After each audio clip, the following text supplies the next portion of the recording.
예, 오늘 하나님의 말씀은 창세기 22장입니다. 1절과 2절 말씀입니다. 이 일들 후에 하나님께서 아브라함을 시험하시며 그에게 말씀하시기를 아브라함아 하시니 그가 말하기를 보소서 내가 여기 있나이다 하더라. 하나님께서 말씀하시기를 네 아들 곧 네가 사랑하는 내 독자 이삭을 데리고 모리아 땅으로 가서 산들 중에서 내가 네게 알려줄 한 산에서 그를 번제로 드리라 하시더라. 오늘의 말씀의 제목은 응답하라. 좋죠? 네, 응답하라. 오늘도 말씀의 그 22장 1절의 시작을 이 일들 후에 그랬습니다. 아브라함이 겪었던 이 일들은 무엇이냐? 지금 22장 1절의 이 말씀의 전까지 아브라함은 많은 일들을 겪었지만 그 일들의 복수적 개념에 크게 세 가지 사건들이 있었는데 그 하나는 창세기 12장에 떠나는 것입니다. 고향 아비 친척을 떠나는 것입니다. 그 다음에 롯을 떠나보내는 일입니다. 그 다음에 또 하나는 뭐냐면 아들을 떠나보내는 일입니다. 그래서 이 세 가지 아브라함의 큰 일은 모두 혈육의 문제가 연관되어 있는 것을 우리는 압니다. 오늘의 말씀의 전체적인 내용은 이겁니다. 하나님께서 우리를 부르신다면 우리의 현재적 위치가 하나님의 위치에서 보실 때에 옮겨져야 할 필요가 있다는 의미입니다. 그렇기 때문에 그분은 우리를 부르시고 그분의 위치로 옮기기를 원하시는 겁니다. 하나님께서 아담을 최초에 부르셨을 때도 창세기 3장에 하나님과 아담이 하나 된 삶을 공유하다가 아담이 하나님과의 사이에서 분리됐기 때문에 부르셨던 겁니다. 그래서 부른다는 그 의미는 뭐냐면 우리가 위치 이탈을 했다는 뜻입니다. 아브라함도 마찬가지입니다. 위치 이탈을 했다. 그러면 그 위치 이탈은 어떤 것이냐? 오늘 창세기 22장 1절 말씀에 근거해서 이 일들 후에 뭐냐? 점차적으로 강도가 높아지는 겁니다. 그래서 이제 그의 육신으로 낳은 이스마엘을 내어 쫓는 일이 종료가 되고 그 다음에 약속의 아들인 이삭까지도 하나님께서는 요구하시는 이 일이 생긴 겁니다. 아브라함의 위치에서 볼 때는 점차적으로 하나님께서 테스트하시는 일이 강도가 높아졌다는 뜻입니다. 무엇을 의미하느냐? 하나님께서는 아브라함에게 무엇을 확인하기를 원하셨느냐 하면 네가 참으로 나를 사랑하느냐라는 것에 대한 시험입니다. 이 창세기 22장의 내용이에요. 그러면 사랑한다는 것은 성경에서의 참 하나님을 사랑한다는 것은 무엇으로 입증될 수 있느냐 하면 현재적으로 내가 가장 소중하게 여기는 그 위치에서 하나님만을 사랑하는 위치로 위치 이동을 하느냐에 대한 문제다 할 말입니다. 이것이 이제 이 창세기 22장의 이 내용이에요. 근데 정말로 자연인의 위치에서 볼 때는 청천벽력 같은 말입니다. 아들을 불태워서 바치라고 말을 합니다. 그런데 아브라함은 이렇게 말합니다. 보소서 내가 여기 있나이다. 어제 밤에도 부르시고 오늘 아침에도 부르시고 오늘 낮에도 부르시고 내일도 부르실 거예요. 누구를? 주님의 음성을 듣고 첫 번째 반응을 한 구원받고 거듭난 성도라면 항상 하나님께서 우리를 부르시는 음성을 들을 수 있어야 하는데 왜냐하면 우리는 언제나 이 위치 이탈을 하거든요. 그런데 이게 들리질 않아요. 그 이유가 무엇이죠? 성경은 이렇게 말하잖아요. 들을 귀 있는 자는 들을지어다 이러잖아요. 그것은 이 귀만 말하는 게 아닙니다. 여러분들의 관심이 어디에 마음의 문을 열었느냐라는 것에 대한 질문을 하시는 거예요. 우리가 하나님의 음성에 우리의 마음을 열어놓고 있으면 어떤 상황과 어떤 일들 가운데에서도 하나님께서 왜 나를 이곳에 두시고 무엇을 요구하시는지를 민감하게 들을 수 있습니다. 이 마음으로. 그런데 하나님의 말씀 앞에 마음을 열지 않은 사람은 하나님께서 강력하게 역사하시고 말씀을 하셔도 들리질 않습니다. 왜냐하면 자기의 필요와 자기의 위치에 고정되어 있기 때문에 그렇습니다. 그럼 아브라함이 내가 이제 여기 있다라고 반응했다는 것은 뭐냐면, 아브라함이 창세기 12장부터 22장까지 오면서 하나님의 다루심에 대해서 너무나 많은 경험을 통해서 자기를 그만큼 내려놨다는 것을 반증하는 것입니다. 자기의 오름의 소리, 자기 필요의 소리, 여기에 민감하기보다는 하나님께서 나를 어디로 이끌어 가시기를 원하실까? 하나님은 나를 어느 위치로 또 이동시키시기를 원하실까라는 것에 대해서 늘 마음 안에 민감하게 하나님의 말씀 앞에 반응을 하고 있었다는 증거입니다. 그렇기 때문에 즉각 대답할 수 있었던 거예요. 그리고 또 뭐죠? 놀라지도 않아요.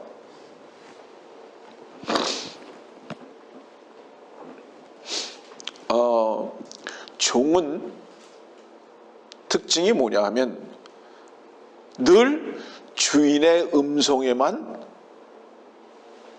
귀를 여는 겁니다. 이것이 주인된 위치에 있는 것입니다. 종은 자기의 생각으로 무엇인가를 하려 하지 아니하고 주인이 무엇을 요구하는가에 대해서만 관심이 있는 겁니다. 하기 때문에 아브라함은 하나님의 종이었고 하나님의 친구였다는 것입니다. 우리들이 하나님과 사귀고 있느냐? 하나님의 종의 위치에 있느냐? 무엇으로 우리가 이것을 스스로 자기 자신을 알 수 있느냐 하면 하나님께서 말씀하시는 것을 들을 뿐만 아니라 언제든지 순종할 수 있는 마음의 준비를 말하는 것입니다. 단순히 형식적으로 무릎을 꿇는 것을 말하는 것이 아니라 하나님께서, 우리가 하나님 앞에서 무릎을 꿇을 수 있잖아요. 그죠? 그러나 하나님께서 말씀하시면 그 무릎을 일으켜 세울 수도 있는 것입니다. 이유가 뭐냐면 주께서 말씀하시는 곳으로 우리의 발걸음을 띄어야 하기 때문에. 과연 우리는 그렇게 살고 있는가? 생각해 보세요. 아브라함은 얼마나 염려가 많을 수 있었겠습니까? 아들을 지금 번제로 드리라고 하잖아요. 예? 그런데 아브라함은 언제든지 이 염려라는 드럼통을 산 밑으로 던져버릴 준비를 항상 하고 살았다는 겁니다. 예. 아브라함에게는 소중한 것이 하나밖에 없었어요. 다시 이제 정의합니다. 여러분들이 염려하는 것은 여러분들의 내면의 가치의 내용입니다. 이해하시겠어요? 내가 지금 현재 무엇을 염려하고 있는가? 그것은 여러분들 안에 있는 가치를 그 가치로 두고 있다는 것을 나타내는 겁니다. 만일에 여러분들의 염려가 배설물이라고 생각을 한다면 배설물을 가지고 붙드는 염려를 하겠습니까? 한번 생각해 보세요. 절대로 안 하죠. 그것이 여러분들 안에서부터 가치 있는 것이기 때문에 이 상실을 두려워하는 겁니다. 그러나 배설물로 만일에 그것을 여러분들이 느꼈다면, 알고 있다면 그것을 붙들 이유가 없는 겁니다. 그러니까 염려가 없죠. 이것이 진리 안에서의 참다운 자유함임을 우리는 압니다. 하나님께서 만일에 여러분들에게 무엇을 요구하신다면 하나님을 여러분들에게 주시기 위함이다. 그 하나님은 영원하시고 우리의 영원한 보장이신 분이기 때문에 그렇다. 우리가 붙들어야 할 것은 하나님께서 주신 이삭도 아니고 우리 스스로 가치라고 여기는 그 어떤 것들도 아닌 우리의 유일한 가치는 하나님 한 분뿐이시다라는 것이 아브라함의 바로 이 순종의 발걸음입니다. 이 놀랍죠. 그래서 아브라함은 이삭을 바치라는 하나님의 명령 앞에 염려를 안 하는 이유가 그겁니다. 아브라함은 하나님 한 분 외에는 붙들어야 할 이유가 없는 것을 알았고 하나님을 상실하는 것 외에는 염려할 것이 없었다는 것을 아브라함의 삶 속에서 이미 너무 많이 경험하고 있었던 것이 분명하다 이 말이에요. 어떻게 하면 이렇게 될 수 있을까요? 얼마나 많은 훈련을 받았으면 이랬을까요? 아브라함이. 그래서 아브라함이 그야말로 믿음의 조상이 된 겁니다. 믿음이 조상이 됐다는 것은 무엇이죠? 믿음 안에 있는 자들의 뿌리며 시작이며 모델이다 이 말입니다. 예.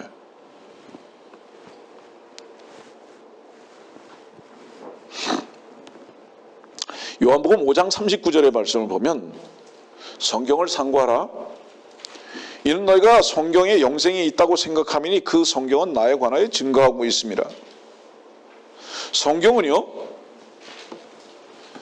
성경은 그냥 이렇게 보면은요, 성경 이렇게 써 있습니다. 그렇지만 이 성경은 사진첩입니다. 무슨 사진첩이냐? 예수 그리스도라는 분을 만날 수 있는 사진첩입니다. 이 성경이. 그래서 이 성경을 상고해야 하는 이유는 뭔지 아느냐? 이 요한복음 5장 39절에 얘기해요. 그게 뭔지 아느냐? 나를 만나야 하기 때문이다. 예. 그런데 너희가 내게 오기를 원치 아니한다 이 말이에요. 우리가 성경을 하나님의 말씀으로 믿고 성경 앞에 순종할 때에 하나님의 말씀을 순종했던 아브라함과 같이 이 하나님의 말씀 앞에 우리 자신의 위치를 이동하면서 결국은 누구를 만나게 되는 겁니까? 성경에서 말씀하고 계시는 예수 그리스도를 만나게 되는 것입니다.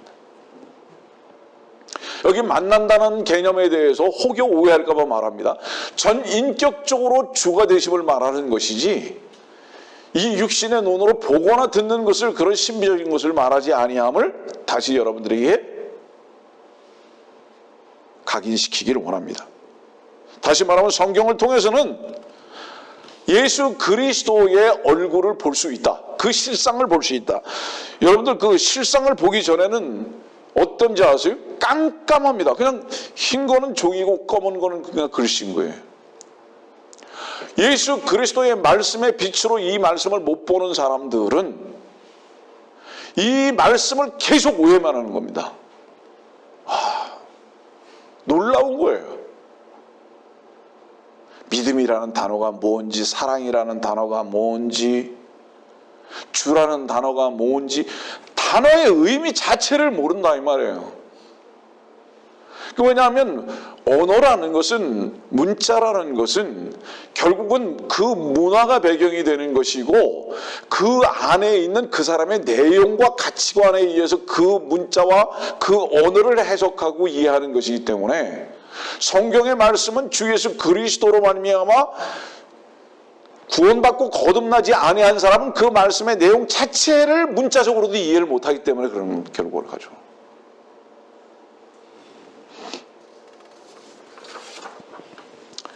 다시 말하면 하나님의 말씀은 빛이신데 우리가 이 말씀을 통해서 예수 그리스도의 참 형상을 만나지 못한다는 것은 우리 자신이 너무 깊은 어두움에 속해 있다. 이 깊은 어두움이 뭐죠, 여러분? 세상적 가치, 자기 육신적인 가치 평가에 따라서만 모든 것을 보려고 하고 들으려고 하고 움직이려 하기 때문에 하나님의 말씀의 빛에 따라서 예수 그리스도의 참된 형상을 발견할 수 없다.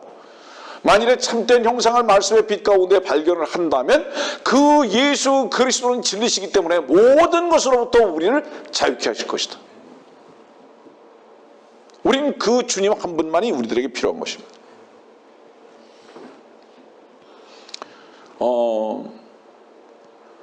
어두움을 좋아하는 사람은 없습니다. 어두움은 두렵습니다. 아브라함도 어두움에 두려워했어요. 어두움이 두려운 이유는 뭐죠? 현재적인 위치도 모르고 어디로 가야 할 바도 모르고 내 주위에 있는 것들이 무엇인지도 모르는 겁니다. 어두움은 우리로 하여금 두렵게 하는 것입니다. 우리가 살아가는 삶 속에서 어두움의 일들이 너무 많습니다. 근데 여러분들 사진을 뽑으려면 반드시 전제가 무엇이죠? 깜깜한 암실에 들어가야 하는 것입니다. 깜깜한 암실에 들어가지 아니하는 한 사진은 절대로 인화돼서 나오지 않는 것과 같이 우리 자신의 어두움을 하나님의 말씀 속에서 우리의 본질을 발견하게 됐을 때 주 예수 그리스도의 참 형상을 이 성경에서 드디어 만나볼 수 있다는 것을 의미합니다. 그래서 그리스도인들은 진정 두려운 것이 무엇이냐 하면은 오히려 이제 됐다라고 할 때 바로 그때입니다.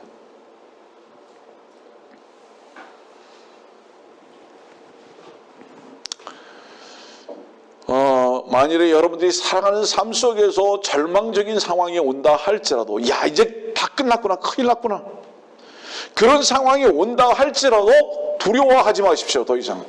이유가 뭐냐면 바로 깜깜한 어두움이라는 것은 해가 뜨기 직전이라는 것을 우리들에게 보여주고 있는 것입니다. 누가복음 24장에는 이런 말씀이 있어요. 27절입니다. 또 선지자 엘리사의 때에 이스라엘에는 많은 문둥병자가 있었으나 시리아 사람 나아만 외에는 그중 아무도 깨끗하게 되지 못하였느니라고 하시더라. 모든 세상 사람들은 문둥병자라고 성경은 가르치고 있습니다. 문둥병의 특징은 오염된 피에 의해서 생긴다. 그런데 이 오염된 피는 모든 세상 사람들이 다 가지고 있다라고 성경은 정의하고 계시는 겁니다. 그런데 시리아 사람 나아만 외에는 누구도 나은 사람이 없었다. 무엇을 의미하죠? 많은 사람들이 죄인임에도 불구하고 죄인인 걸 모르는 겁니다. 엘리사를 찾아가야 하는 이유도 모르고 요단강에 들어가서 침례를 받아야 하는 이유도 모르는 것입니다. 물론 여러분들은 이미 공부를 했지만은 이것의 성경적 교리적 의미가 무엇인지를 이미 여러분들은 아십니다. 계시록 1장 1절에는 뭐라고 말씀하시죠? 예수 그리스도에 관한 계시라. 다시 말하면 성경은 특히 요한계시록 같은 경우는 예수 그리스도에 대해서 말씀하고 계시다 이 말이에요. 그러면 예수 그리스도를 모르는데 어떻게 예수 그리스도께서 하신 말씀을 이해할 수 있겠는가 먼저.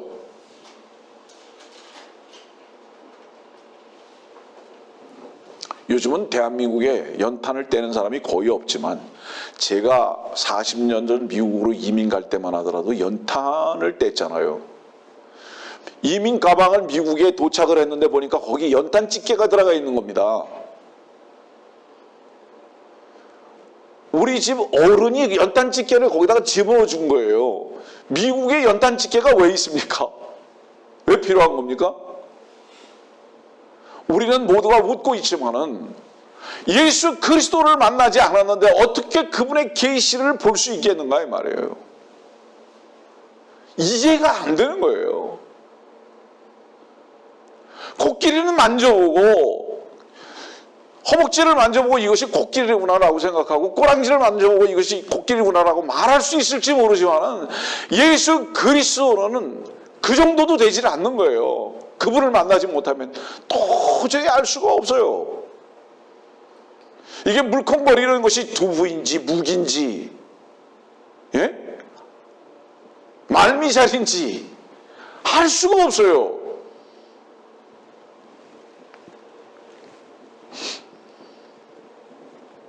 자, 성경을 통해서요 예수 그리스도라는 실상을 만나는 것입니다. 창세기 3장 1절 보면 그러잖아요. 뱀이 이브한테 참으로 하나님께서 어떻게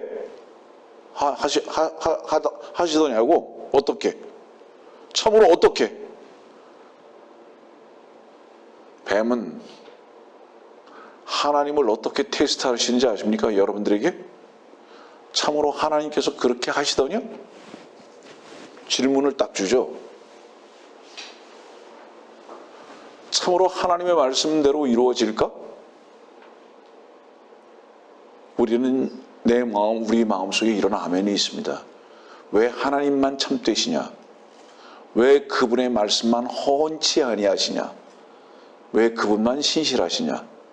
말씀하시는 대로 반드시 그대로 되기 때문에.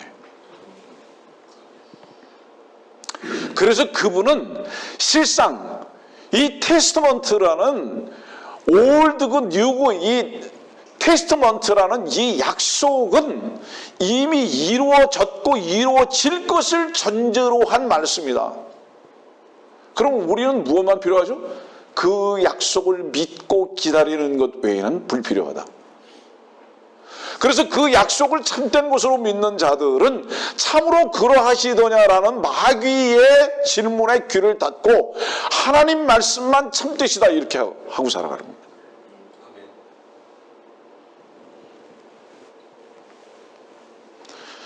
우리가 살아가는 삶 속에서 많은 질문들이 있어요. 하나님께서 참으로 그렇게 하실까? 하나님의 말씀이 성경을 믿지 못하게 하고 있다 이 말이에요. 믿음이 좋은지 안 좋은지는 무엇으로 평가할 수 있죠? 예배당에 와서 돈 많이 내고 봉사 많이 하고요? 새벽기도 많이 하고요? 아니요. 믿음이 좋은가 안 좋은가는 무엇으로만 유일하게 평가받을 수 있느냐? 오늘도 하나님의 말씀을 의지하느냐?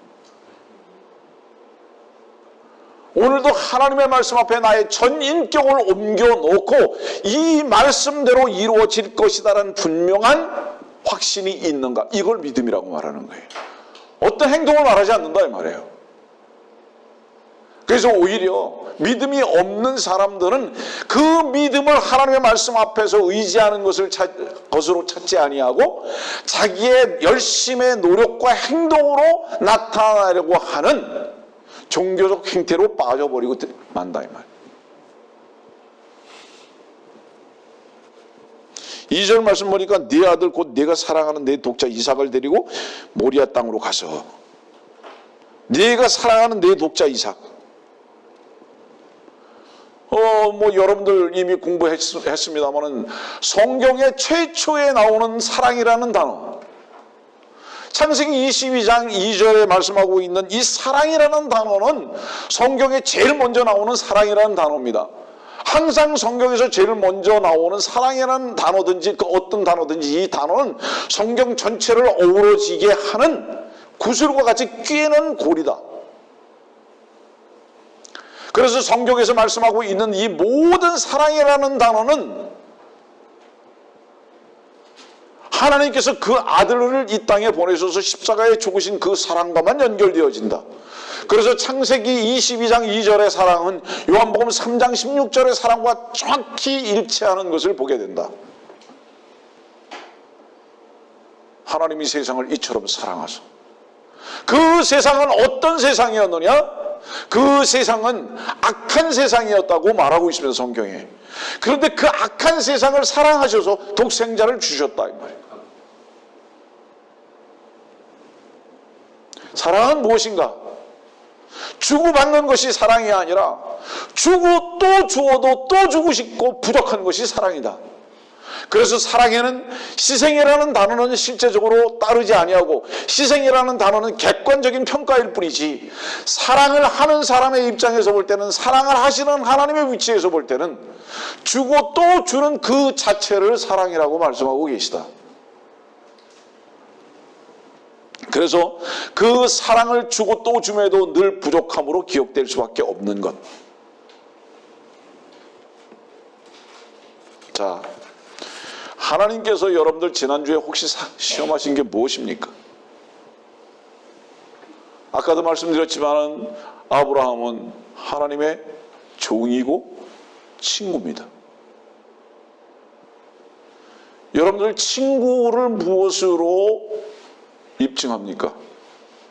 그가 아파할 때 같이 아파하고 그가 즐거워할 때 같이 즐거워하고, 그가 울 때 같이 울어줄 수 있다면, 그의 모든 내용과 함께 동참할 수 있다면 이보다 더 아름다운 친구는 없습니다. 아브라함은 하나님의 마음과 일치된 친구였습니다. 그랬기 때문에 하나님께서는 아브라함을 부르셨을 때 아브라함은 그 친구의 위치에서 하나님께 반응하고 있는 것입니다. 여러분들이 하나님과 사귀는 친구라면 하나님께서 여러분들에게 요구하시는 그 요구 앞에 어떤 반응이 있어야 하죠? 네, 제가 여기 있습니다.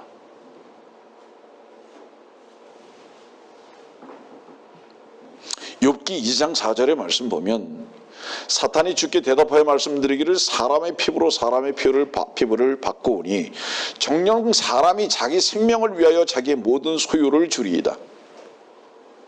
다시 말하면 이 말씀은 사람은 자기 생명이 그 어떤 소유보다 더 중요하다는 말씀입니다. 자기 생명이 그 어떤 소유보다 더 중요하다. 물질을 드릴 수도 있고 시간을 드릴 수도 있으나 하나님께서는 물질을 드리기 전에 시간을 드리기 전에 여러분들에게 먼저 무엇을 요구하시는지 아십니까? 여러분들의 주머니 속에서의 물질, 여러분들이 교회에 와서 봉사하는 봉사 이전에 먼저 주님께서는 무엇을 요구하시느냐 하면 너희 몸을 산 제물로 드리라고 요구하고 계십니다. 너희를 쓰지 마라 이 말입니다. 네 속에서 나오는 네 소유라고 생각되어지는 물질은 결코 내가 원하지 아니한다. 네 소유라고 생각되어지는 너의 시간은 내가 결코 너에게 필요로 하지 아니한다. 먼저 네 자신을 내게 내놓고 부인하라. 이 말씀을 하고 계시다 이 말입니다.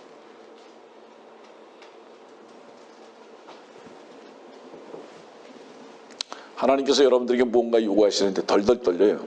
두려워요. 교회에서 봉사하고 머리를 듭니다. 그래서 교회의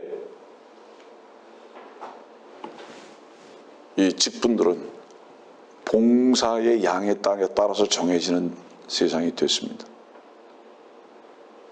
별개예요.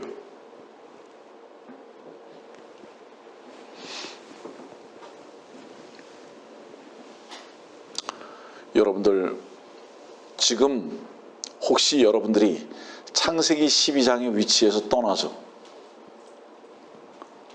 13장으로 향하고 있는 사람도 있을 거고 20장으로 넘어가는 사람도 있을 수 있고 20장, 21장으로 어떤 사람이 만일에 오늘 여러분들에게 하나님께서 창세기 22장의 위치에서 여러분들을 부르신다면 여러분들은 얼마나 믿음의 진전이 있는 사람들인지 아십니까? 믿음의 진전을 따라서 하나님께서는 부르시는 겁니다. 네. 하나님께서 여러분들을 부르실 때에 여러분들에게 요구하는 게 무엇입니까? 솜사탕입니까? 네?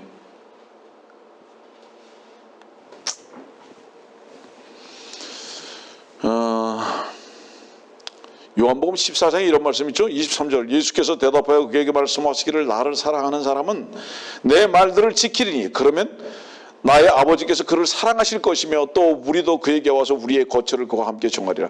여기서 나를 사랑하는 사람은 내 말들을 지키리니 그랬습니다. 이 말씀에 대해서도 많은 오해가 있기 때문에 말합니다.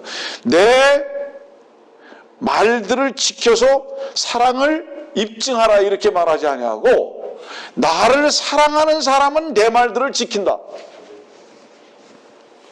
그러면 여기서 이 내 말들을 지키는 것에 대한 전제는 무엇인지 아십니까? 사랑입니다. 그러면 이 말을 지키는 것이 전제가 사랑이라는 것은 뭐냐 하면 사랑하는 자의 요구에 응할 때에 누구 하나도 작은 생색도 내지 않습니다. 당신이 내게 필요로 하고 요구하는 것이 무엇이냐에 날마다 귀를 쫑긋 세웁니다. 그걸 계산하기 위해서가 아니라 상대방과 나와의 사이에 사랑을 확인하는 그것이 나의 특권이고 나의 기쁨이고 나의 즐거움이고 나의 삶의 동력이기 때문에, 그렇기 때문에 그것은 그 자신에게 희생으로 기억되지 아니하고 그 사랑의 하나됨으로만 나누어질 수 있는 특권임을 알기 때문에, 그것은 결코 그 자신이 무엇인가를 움직여서 지키는 것이 아니라 사랑이 그렇게 하고 있다는 것을 말하는 것입니다. 사랑을 해본 사람은 벌써 알기 때문에 다 끄떡끄떡 하고 있잖아요. 네. 그 모르는 사람은 가만히 있는데 아는 사람은 끄떡끄떡 다 하고 있다.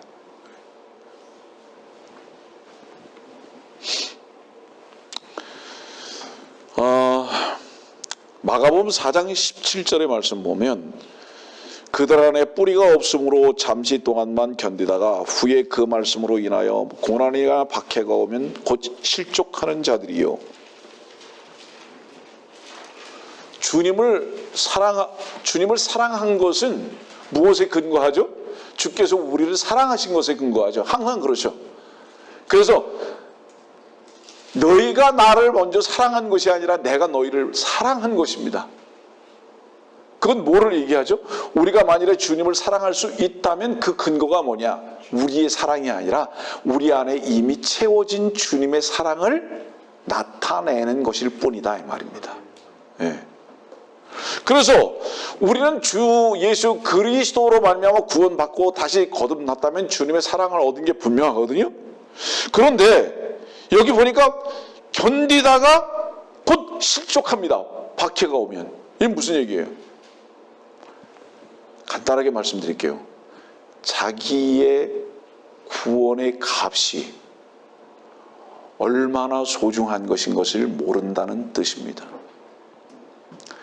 자기가 얼마나 저주받을 위치에서 주 예수 그리스도의 사랑을 덧입고 그 사랑으로 인해서 얼마나 채워지는 삶을 살 수밖에 없는 영생의 삶 속에서의 그 복이 뭔지를 잘 모르고 있다 하기 때문에 언제든지 돌아설 수 있다는 바로 그 말을 말하는 것입니다.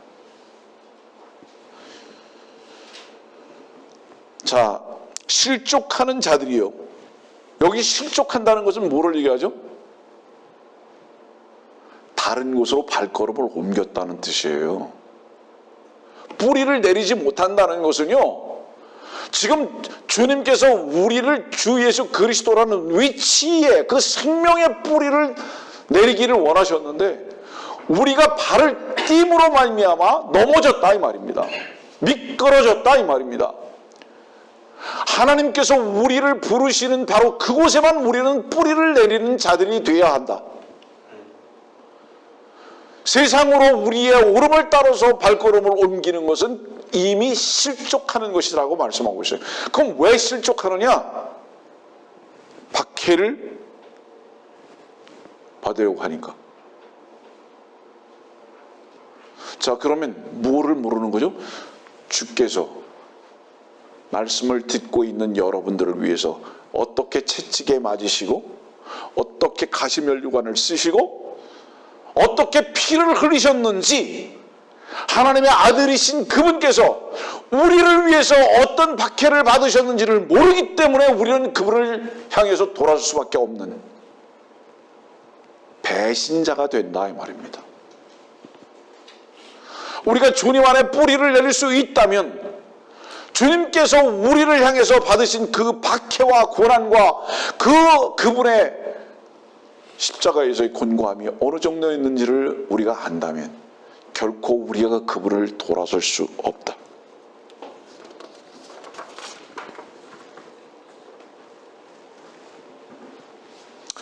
왜 실족하죠? 조금 아까 말씀드렸듯이 뭔가 보여요. 하나는 뭐가 보이는지 아세요? 주께 뿌리를 내리고 있으면 나의 기쁨과 나의 이익이 상실될 것 같아요. 상실될 것 같기 때문에 움직이려고 그래요. 다른 데 또 뭐가 보이는지 알아요? 저거를 얻으면 이익이 올 것 같아요. 그러니까 여기서 발을 빼고 이쪽으로 옮기는 바로 이걸 실족이라고 말하는 거다 이 말입니다. 뭔가 자꾸 계산해요. 안에서부터. 여기에 이 땅은 망하겠구나. 저기로 옮겨야지 없겠구나.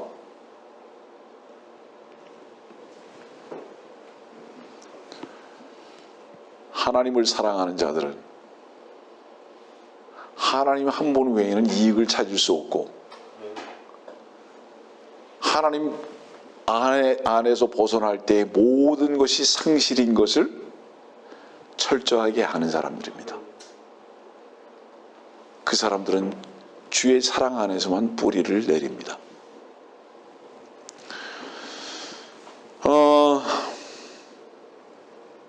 하나님께서 만일에 우리의 삶 속에서 우리를 시험하신다면 이유는 하나입니다. 하나님께서 시험하시는 이유, 하나님을 사랑하느냐, 너의 이익을 따라서 네 자신의 생각과 세상을 사랑하느냐, 이거 하나를 구분케 하시기 위해서만 그렇다. 그래서 그리스도인은요, 다른 표현으로는 시험 받는 자입니다. 그리스도인은 시험 받는 자예요. 왜죠? 그리스도인은 어디서 시작했습니까? 날마다 말하지만 이미 십자가에서 끝내고 무덤에 들어갔다가 세상 모든 것들을 다 장사 지내버리고 부활의 새 생명으로 출발한 새로운 나팔을 부는 사람들 아닙니까? 그런데 왜 시험을 받으십니까? 다시 예전의 무덤으로 들어가고 십자가 그 이전으로 가려고 하니까. 그러니까 시험하신다 이 말이에요. 위치 이동하지 마라.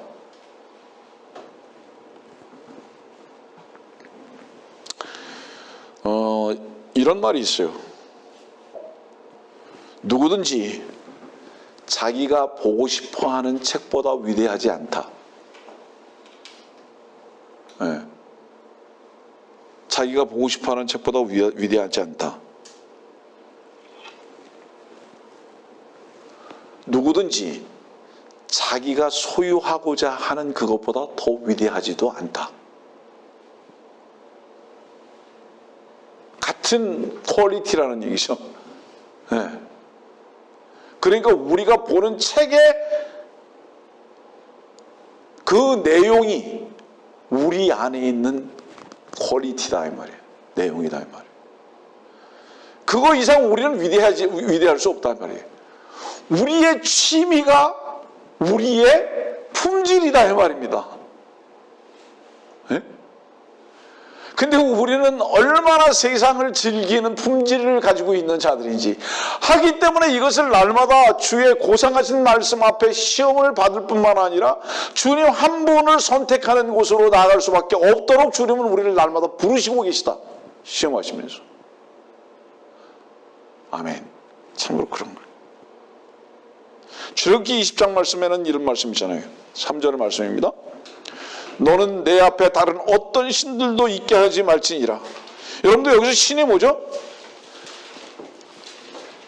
자, 어떤 신들도 있게 하지 말지니라. 이 신이 뭔지 아세요? 하나님을 대체한 소중한 것, 이것을 말하는 거예요. 하나님을 대체하는 어떤 소중한 것, 이것을 신이라고 말하는 거예요. 그거 잊게 하지 말라. 다시 말하면 하나님만 섬겨야 하는데 다른 것을 섬기고 있다면 그게 신이다. 그래서 물질이 신인 사람이 있고 알라가 신인 사람이 있고, 예전에 얘기했잖아요. 알라. 우리는 알라신만 있다고. 이 경상도 말이잖아요. 못 알아듣는 사람들을 위해서 말하는 거예요. 그럼 뭐 우리 한국에는 강아지 신이 있고, 예? 옛날에는 집세기 신이 있었는데 요즘은 뭐 그냥 뭐 신들도 너무 많으니까 우스갯소리를 말하는 것이지만 하나님 앞에 다른 신을 있게 하지 말라. 하나님 한 분이 우선이시고 유일한 가치이냐, 이렇게 질문하고 계시다 이 말이에요. 하나님께서는 아브라함을 어디로 데려가시죠? 모리아 땅으로 데려가십니다. 예전 설교에 제가 그 모리아라는 그 뜻을 설교한 적이 있습니다. 모리아, 이 뜻이 뭐죠? 하나님은 나의 지도자라는 뜻이다. 여러분들이 하나님을 여러분들의 지도자, 다시 말하면 뭐죠? 이끄시는 분인 것이 분명하다면 하나님은 날마다 여러분들을 어디로 지도하고 어디로 이끄시느냐? 모리아로 이끄신다는 말이에요. 이 모리아는 뭐죠? 자기를 내려놓아야 할 수밖에 없는 바로 그곳입니다. 자기의 소중함을 번제로 드릴 수밖에 없는 바로 그곳입니다. 이 모리아라는 곳으로 하나님께서는 아브라함을 지금 데려가고 계시다 이 말이에요.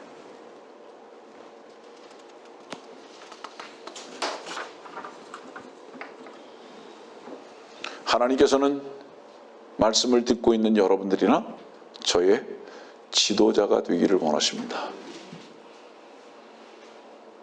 그분이 길이 되시기를 원하신다 이 말이에요. 그분이 우리들에게 부르시는 말씀이 있다면 우리를 그분을 쫓아오라고 말씀하시는 말씀의 이유가 있다 이 말입니다. 왜냐하면 그분께서 먼저 십자가를 지셨기 때문이다 이 말입니다. 그분께서 모리아로 우리를 부르시는 이유가 있다면 그분이 먼저 모리아로 가셨을 뿐만 아니라 그 모리아에서 모든 영광에 참여하셨을 뿐만 아니라 그 모리아에서 실질적인 모든 부활의 영광을 맛보셨기 때문에 양들아, 종들아, 친구들아, 모리아로 와라. 모리아로 와라. 그래서 네 자신을 번제로 드려서 내가 너의 모든 지도가 된 것을 비로소 경험하는 그 시간이 돼야 한다라고 우리를 부르고 계시다 이 말이에요.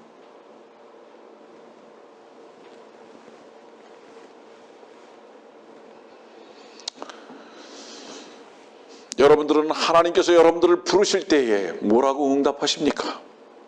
예? 자, 요한복음 19장에 보면은 17절 말씀 이런 말씀이 있어요. 주께서 자기 십자가를 지고 히브리어로 골고다 즉 해골의 장소라고 하는 곳으로 가시니라. 이 모리아 땅이죠. 여기가 바로 이 모리아 땅은 예수님께서 갈보리라는 바로 그 산으로 가시기 전에 약 1900년 전에 이삭이 먼저 간 것이에요. 누가 갔죠? 누구와 갔죠? 아브라함과 갔습니다. 이것이 우리들에게 주는 영적인 교훈과 의미는 너무나 큰 것입니다. 주께서 십자가에 지셨을 때 결코 주님만 지지 않으셨다. 아버지 하나님께서 함께 그 길에 계셨고 함께 아파하셨으며 함께 그 고난에 참여하셨을 뿐만 아니라 하나님께서 그 예수 그리스도의 그 고통 가운데 함께 하셨다는 것은 우리가 마땅히 그 고통과 그 길에 함께해야 하는 바로 이유가 되는 것이라고. 역대하 3장 1절에 보면 그 후 솔로몬이 예루살렘 모리아 산에 주의 절을 건축하기 시작하였으니 그곳은 주께서 전에 그의 아버지 다윗에게 나타나시는 곳으로 다윗이 전에 여부수인 요르단의 타작마당에 예배하였던 곳이더라. 모리아 땅은 솔로몬이 주의 전을 건축한 바로 그곳입니다. 그래서 이 모리아 땅 모리아 산은 갈보리를 말하는 것입니다. 그 갈보리에서 지금 이삭이 아버지 아브라함과 같이 가고 있습니다. 여기서 우리는 어떤 사진을 발견해야 하는 것입니까? 분명히 여기서 한 가지 사진을 발견해야 합니다. 주님께서는 이삭이라는 아브라함의 아들을 통해서 사진으로 나타나시는 겁니다.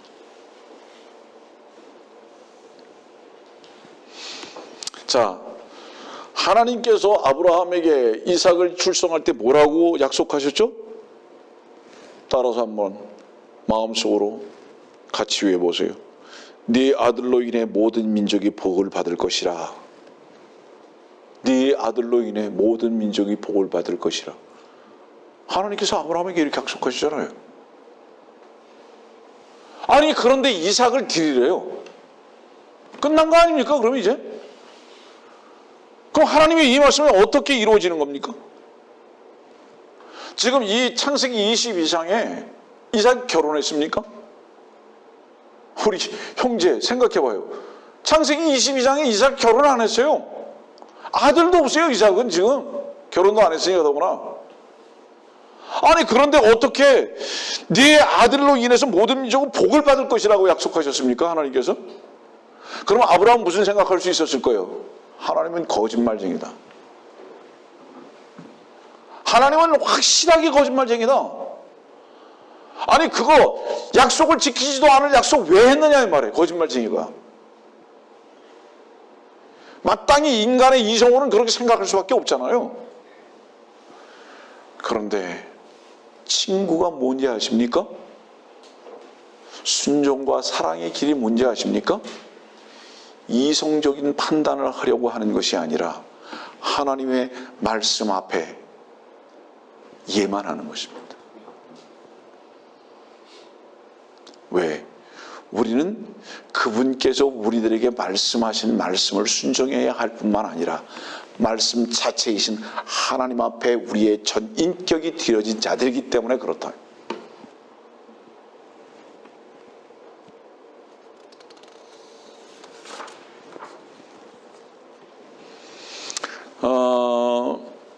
성경을 보시다 보면요, 예를 들어서 뭐 창세기 3장, 그 다음에 뭐 창세기 12장, 22장, 창세기 이사야서 53장, 요한복음 3장, 굉장히 중요한 산봉우리들이 많습니다. 이 산봉우리다라는 것은 뭐를 얘기하죠, 여러분들? 절대로 미스해서는 안 되는 거다 이 말이에요. 이건 골짜기가 아니에요, 산봉우리예요. 멀리서도 다 볼 수 있어야 돼요. 누구도 그냥 지나가면 안 돼요. 우리가 차를 타고 운전해 보세요. 즉각 나타나잖아요, 높은 산들을. 지나갈 수가 없잖아요. 창세기 22장은 하나님의 말씀의 경륜 가운데 아주 높은 산봉우리다. 그래서 이 말씀의 의미와 교훈, 그리고 이 말씀을 하신 그 하나님이 여러분들의 마음 가운데 참된 형상으로 나타나기를 원하셔서 이 말씀을 우리들에게 오늘 제시하고 계시다. 출애굽기 3장 보면 이런 말씀이 있어요. 3장 5절입니다. 주께서 말씀하시기를 여기로 가까이 다가서지 말고 네 발에서 신을 벗어라. 이는 내가 서 있는 곳이 거룩한 땅임이니라 하시더라.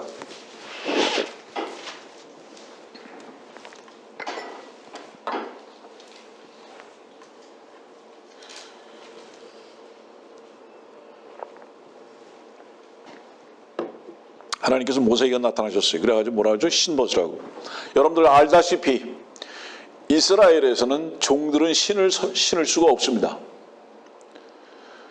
그럼 지금 이 모세를 부르셨던 바로 이곳에서 하나님께서는 모세한테 뭐라고 말씀하셨는지 신 벗으라고. 왜? 그건 네 땅 아니야. 우리는 신을 벗고 걸을 수 있습니다. 절대로 신을 신고는 순종의 길을 불가능합니다. 걸을 수가 없어요. 왜냐하면 신을 신었다는 것은 이스라엘의 위치에서 볼 때는 자기 자신이 자기의 주인인 겁니다. 그러나 우리는 신을 벗지 아니하여야만 하나님의 말씀 앞에 순종하고 갈 수 있는 자들이 된다. 이것이 우리가 하나님의 말씀 앞에 종의 위치에 있는 것이다. 거기 부르셨어요. 하나님께서 모세한테. 나중에 부른 분명히 이 땅은 거룩한 땅이죠. 이스라엘 민족들에게 주어지는 하나님의 땅이 될 것은 분명하지만은 이것이 우리들에게 주시는 영적 의미는 뭐냐면 우리들이 지금 현재적으로 서 있는 바로 그곳은 하나님께서 허락하신 거룩한 땅이기 때문에 네가 주인 노릇하지 말라 이 말이에요. 그것이 직장이 됐든 가정이 됐든 그것이 어느 곳이 되었든지 간에 너는 항상 신을 벗고 있으라.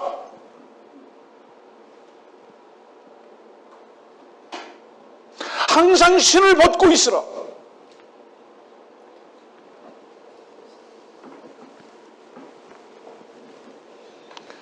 우리는 삶 속에서 얼마나 많은 유혹이 있는지, 그러나 그 많은 유혹 중에 단 한 가지 유혹만 있습니다.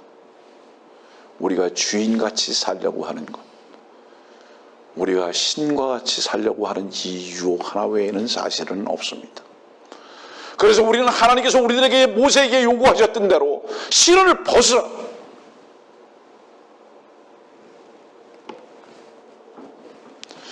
만일에 여러분들이 신을 벗지 않는다면 절대로 하나님의 거룩함에 참여하지도 못할 뿐만 아니라 하나님께서 우리들을 이끌어 가시는 그 모든 그분의 이끄심과 사역에 동참할 수도 결코 없습니다. 만일 여러분들이 여러분들의 편이 아니고 세상의 편이 아니라 하나님의 편에 있다면 여러분들은 반드시 신을 벗어야 할 것입니다. 신을 벗은 자들은 스스로 발을 절대로 떼지 않습니다. 여러분들 자신을 주님 앞에 드리기 전에는 신을 벗을 수 없음을 우리는 압니다. 우리들이 이 세상을 살아가는 동안에 얼마나 많이 비굴한지,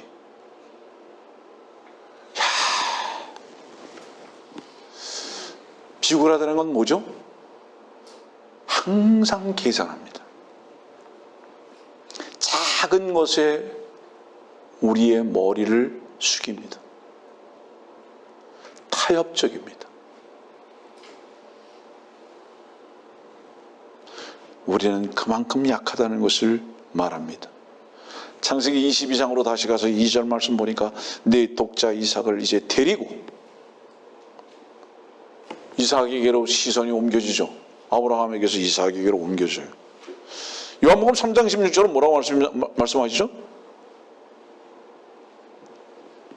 독생자를 주셨으니 그랬잖아요. 독생자를 주셨으니. 아브라함에게서 이삭으로 시선이 옮겨집니다. 하나님도 그러셨고 아브라함도 그랬어요. 누가복음 3장 22절의 말씀 보면 성령께서 비둘기 같은 형체로 그분 위에 내려오시니 하늘에서 한 음성이 나서 말하기를 너는 내 사랑하는 아들이요 네 안에서 내가 매우 기뻐하노라고 하시더라. 예, 내 사랑하는 아들. 여러분들 사랑하는 아들로 입증되려면 그 음성이 그 하나님의 음성이 여러분들 가운데 들리려면 전제가 뭔지 아세요? 침례를 받고 올라와야 돼요. 자기 자신을 수장하고 올라오지 않으면 하나님께서 우리를 사랑하시는 거 절대 모릅니다. 그 음성 안 들려요. 누가복음 23장 33절에 보니까 그들이 갈보리라 하는 곳에 와서 거기에서 주를 십자가에 못 박고, 이 갈보리가 모리아산이잖아요.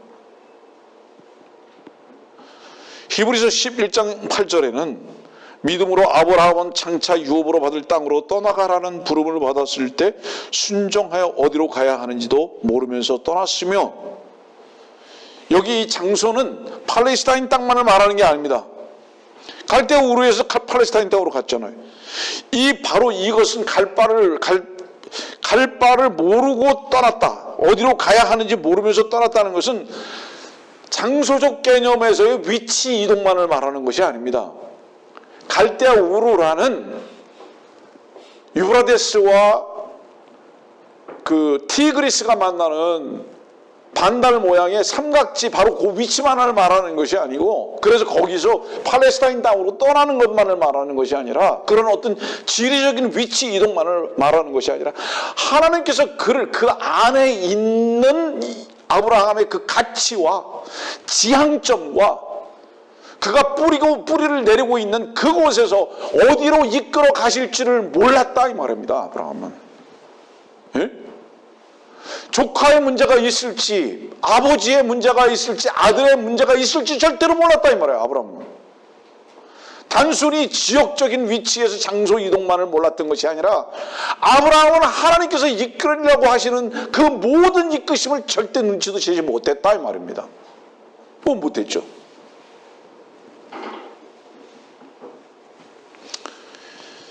히브리서 11장 1절에는 이제 믿음은 바라는 것들에 대한 실상이요 보이지 않는 것들에 대한 증거니, 여러분들 주님과 동행하는 사람들은요 이 세상에서 타국인이고 순례자입니다.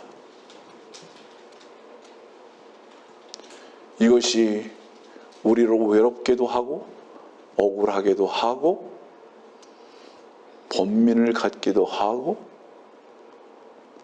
그 동네 사람들의 연합된 방해를 받기도 하지만, 그러나 우리는 한 가지 소망이 그 동네에 계속 살지 않을 것이다. 왜? 그 동네는 불탈 것이기 때문에. 그래서 하나님은 우리를 순례자라는 놀라운 사랑의 길 가운데 있게 하셨다. 이것을 우리가 언제 알죠? 억울할 때, 외로울 때, 힘들 때, 왕따 당할 때. 그래서 우리는 그럴 때 눈물을 흘리는 자들이 아니라 한쪽으로는 눈물을 흘릴 수 있으나 한쪽으로는 소망의 눈을 밝게 뜰 수 있는 우리 눈에 안약을 집어넣는 시간이 되어야 한다.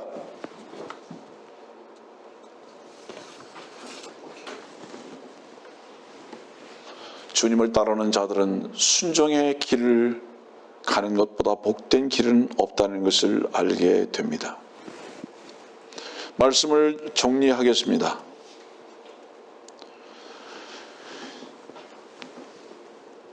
아브라함을 하나님께서 시험하시려고 했습니다.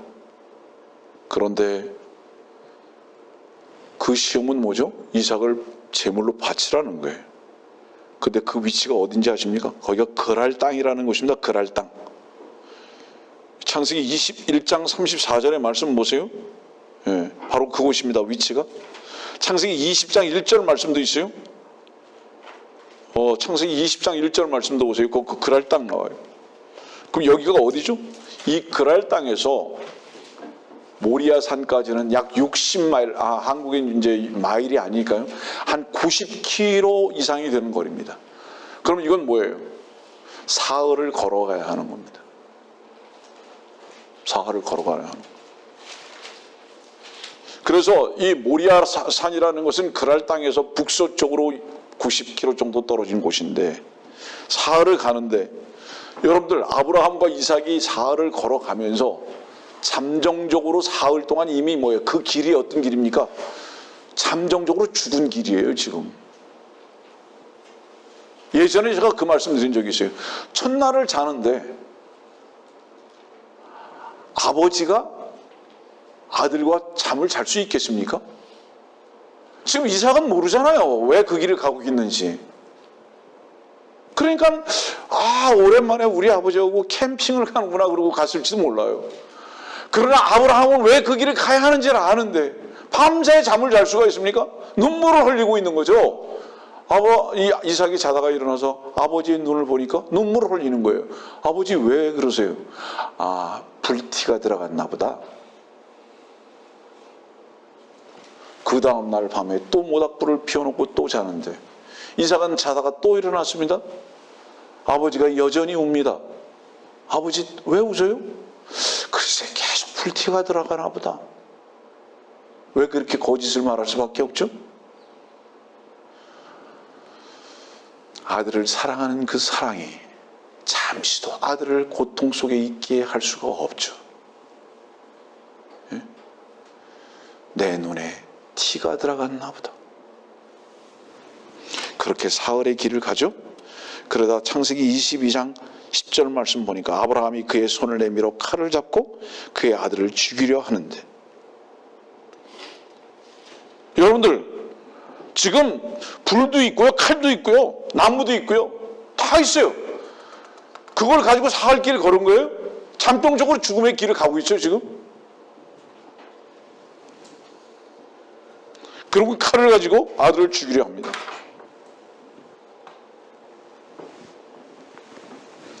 여러분들이 주님의 말씀에 따라서 순종하는 발걸음을 띄게 되면 알게 되는 게 하나 있습니다. 그게 뭔지 아세요? 나 홀로가 아니구나. 아버지 하나님도 나와 함께 하시고 아들도 하나시구나. 내 안에 성령께서 하나 되셔서 결코 외로운 길이 아니라 주께서 동행하시는 길이구나라는 것을 알게 됩니다. 그때 그것이 풀무불이라 할지라도 다니엘의 세 친구들과 같이 우리는 춤출 수 있는 삶을 살게 되는 것입니다. 여러분들, 주님께서는 십자가의 길을 따라갔습니다. 마태복음 27장은 그렇게 말씀하셨잖아요. 제9시경에 어두움이 온 땅을 덮었는데 주님께서 큰 음성으로 소리질러 말씀하시기를 엘리 엘리 라마 사박타니 하시니 이는 나의 하나님 나의 하나님이 어찌하여 나를 버리셨나이까 라는 말이라. 하나님께서 3시간 동안 창을 닫았죠. 창을 닫았다는 건 뭐죠? 눈을 감아버리신 거예요. 그러니까 어둠이 완전히 온 거죠. 그 다음에 뭐죠? 어찌하여 나를 버리시나이까? 그건 뭐 하신 거예요? 귀를 닫아버리신 겁니다. 창을 닫아버리시고 귀를 닫아버리신 거예요. 이유가 뭡니까? 여러분들의 고통의 소리를 들을 수밖에 없었기 때문에, 여러분들의 절망하는 모습을 주께서 보실 수밖에 없었기 때문에, 그래서 여러분들의 절망의 바로 그 현장을 하나님께서는 사랑의 눈으로 보고 계셨기 때문에 아들을 향해서는 눈이 멀어 버리실 수밖에 없었으며, 여러분들의 신음소리에 귀를 기울이실 수밖에 없었기 때문에 아들의 신음소리에 그 귀를 열어놓을 수 없으셨던 하나님, 그 하나님께서 지금 마태복음 27장에 우리의 사랑으로 등장하시는 것을 보게 됩니다. 여러분들이요, 이제 말씀을 마치겠습니다. 시편 22편 6절 말씀 보면 나는 벌레요 사람이 아니라 사람들의 비방거리요 백성들에게 멸시거리니이다. 사람들의 비방거리요 백성들에게 멸시거리니이다.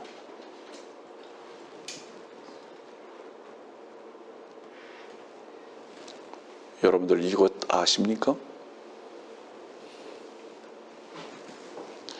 요한복음 3장 14절에는 모세가 광야에서 뱀을 들어 올린 것 같이 인자도 그렇게 들려 올려져야만 하리니, 주께서 벌레가 되셨고 뱀이 되셨습니다. 하나님께서는 그러나 그 아들의 고통 소리를 듣지 아니하시고 그 아들의 피 흘리는 현장을 보실 수가 없으셨습니다. 굳이 외면하셨다 이 말이에요.